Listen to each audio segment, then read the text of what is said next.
ዛሬ ይዤላችሁ የመጣሁት መጽሐፍ Eat That Frog by Brian Tracy የተጻፈው መጽሐፍ ነው። እንግዲህ ይህ መጽሐፍ የሚነግረን ስለ ፕሮክራስቲኔሽን ነው። እንዴት ቀናችን እንደሚረበሽ፣ ጠዋት ላይ የምናረጋቸው ነገሮች ምሽታችንን ይወስኑታል። እንግዲህ ይህ መጽሐፍ የሚለን የእናንተ ፍሮግ the biggest task ነው ወይንም ማድረግ ያለባችሁ ነገር ነው። እናም ያንን ስራችሁን ለመስራት ስትፈልጉ አይምሯችሁ ላይ ፕሮክራስቲኔሽን ይፈጠራል፣ መረበሽ። ዛሬ ጥሩ ሙድ ላይ አይደለም፣ ነገ ሰራዋለሁ፣ ዛሬ ቀኑ ጥሩ አይደለም የምንላቸው ነገሮች ማለት ነው። ነገር ግን የመጽሐፍ የሚለን the biggest and the ugliest eat first ነው። በቃ የሚያስጠላውንና እጅግ ለመስራት የሚቀፋችሁን ስራ በመጀመሪያ ላይ ስሩት ነው። procrastination is equal to confusion ይላል። በቃ እኩል ናቸው። ማድረግ የምትፈልጉትን ነገር እኮ ታውቁታላችሁ፣ ነገር ግን ያንን ነገር ለነገ ታሳድሩታላችሁ። በቃ ነገ ሰራዋለሁ። ሁሉም ሰው በህይወት ማሳካት የሚፈልጋቸው ነገሮች አሉ፣ ነገር ግን አክሽን ስቴፕ ለመውሰድ እጅግ በጣም እንቸገራለን። ነገር ግን ይህ መጽሐፍ የሚለን በመጀመሪያ ላይ የምትፈልጉትን ነገር ስፔሲፊክ አድርጉት ነው። ይህንን ነገር ደግሞ ልናደርግ የምንችለው አክቲቪቲዎቻችንን በመከፋፈል ነው። በዚህ መጽሐፍ ላይ ABCD ብሎ አክቲቪቲዎችን ያስቀምጣቸዋል። እንዴት እነዛን ነገሮች የመጀመሪያው ኤን ከጨረሰን በኋላ ወደ ቢ ታስክ መሄድ እንዳለብን ማለት ነው። እናም ABCD ብለን የከፋፈልናቸውን ታስኮች በየተራ እነዛን ነገሮች ወደ አክሽን ስቴፕ በመውሰድ ነው። እናም መሃል ላይ ፕሮክራስቲኔሽን ይፈጠራል፣ መረበሽ። በቃ ኤን ሰርቻለሁ፣ ቢን ደግሞ ነገ አደርገዋለሁ ወይም ደግሞ ጠዋት አደርገዋለሁ የምንላቸው ነገሮች ናቸው። እናም ማድረግ የምትፈልጓቸውን 10 ጎሎች ጻፉ። ከዛ እነዛን ጎሎች የትኛውን ጎል ነው ስታሳኩት ለእናንተ ሳቲስፋክሽን የሚሰጣችሁ ወይንም የትኛውን ብታሳኩት ነው አሁን ካላችሁበት የበለጠ ሞቲቬሽን እየፈጠረላችሁ ሄደው፣ እሱን በመጀመሪያ የትኛው ጎል እንደሆነ ለዩት። እናም ለዛ ጎል ዴድላይን አስቀምጡለት። በዚህ ቀን ይሄንን ታስክ ጨርሳለሁ ብላችሁ ማለት ነው። እናም ባሰባችሁት ቀን ለመጨረስ አክሽን ስቴፕ ውሰዱ።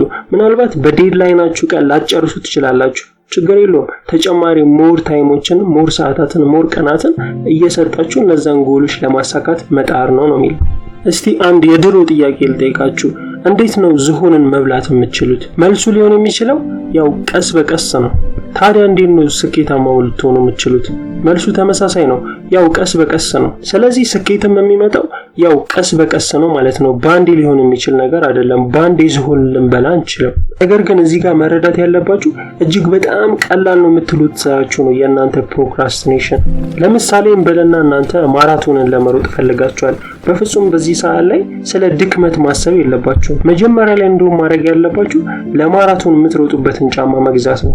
ከዛም ቀጥሎ ወደ ኤክሰርሳይዝ ተገባላችሁ። ከዛም ቀጥሎ ምናልባት በቀን 3 ሊሆን ይችላል እነዚህ ነገሮች ትሬኒንግ ቀስ በቀስ ማድረግ ትጀምራላችሁ። እናም ጫማችሁን ከገዛችሁ በኋላ ምናልባት በቀን ለ15 ደቂቃ ሊሆን ይችላል ትሬኒንግ የምታደርጉት። ከዛም በኋላ ሊስት አድርጉት የምትሰሩትን ትሬኒንግ፣ የምትበሉትን ምግብ። እኔ ማራቶን አልኩ እንጂ እናንተ ችግር አለብኝ ክፍተት አለብኝ በምትሉት ነገር ላይ ሞክሩት።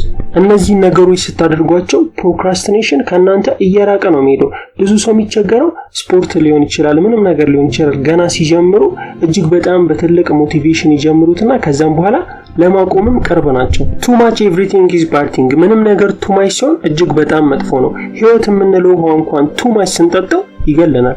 እናም መሆን ያለበት በመጀመሪያ ላይ the hardest task የምትሉትን ነገር መጀመሪያ ላይ ማስቀመጣችሁን አትርሱ።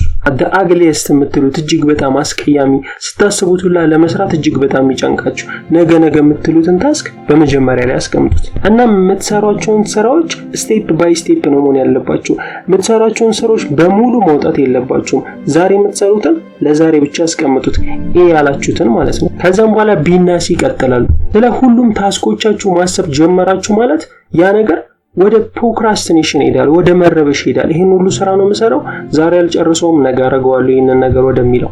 ሌላው ደግሞ ምንሰራበትን ቦታ ክሊር ማድረግ ነው። ለምሳሌ ዴስክ ሊሆን ይችላል፣ ዴስኩን ማጽዳት ወይንም ከአካባቢው ማንፈልጋቸውን ወረቀቶች ሊሆን ይችላል ማንሳት፣ ወይም የምትሰሩበትን ቦታ ክሊር ስታደርጉት አይምሯችሁ ንጹህ ነገር ስለሚፈልግ ማለት ነው። ነገር ግን ምንሰራበት ቦታ ግልጽ ካልሆነ አይምሯችን ወደ ፕሮክራስቲኔሽን ወደ መረበሽ ነገ አድርጓል ወደሚለው ነገር ስለሚሄድ ማለት ነው።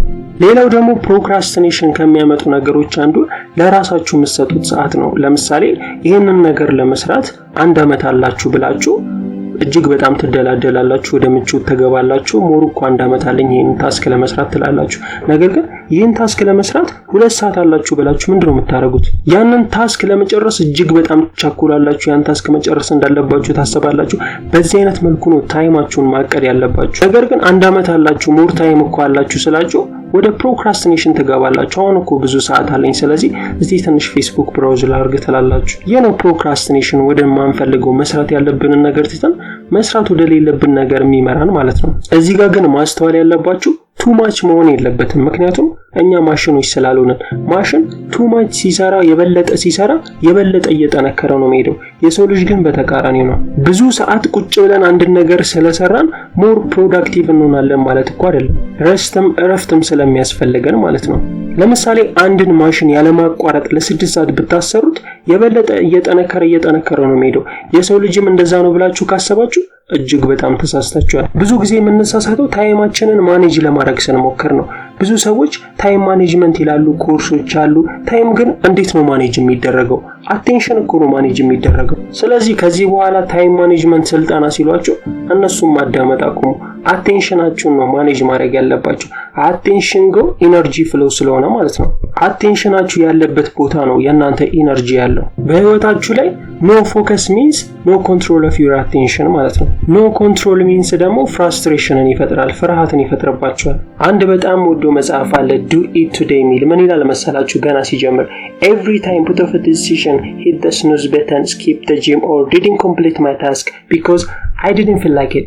እጅግ ትልልቅ ቦታ ላይ ያሉ ናቸው የምንላቸው ሰዎች ጭምር ፕሮክራስቲኔሽን ያጠቃቸዋል። ስለዚህ አሁን በነገርኳችሁ መሰረት ፕሮክራስቲኔሽንን እንዴት ኮንትሮል እንደምታደርጉት አይተናል። ፕሮክራስቲኔሽንን ኮንትሮል የምታደርጉት አቴንሽናችሁን ኮንትሮል በማድረግ ነው። ለዛሬ ያዘጋጀሁላችሁ ኢት ዳት ፍሮግ ቡክ ይሄንን ይመስል ነበር። ስላዳመጣችሁኝ አመሰግናለሁ።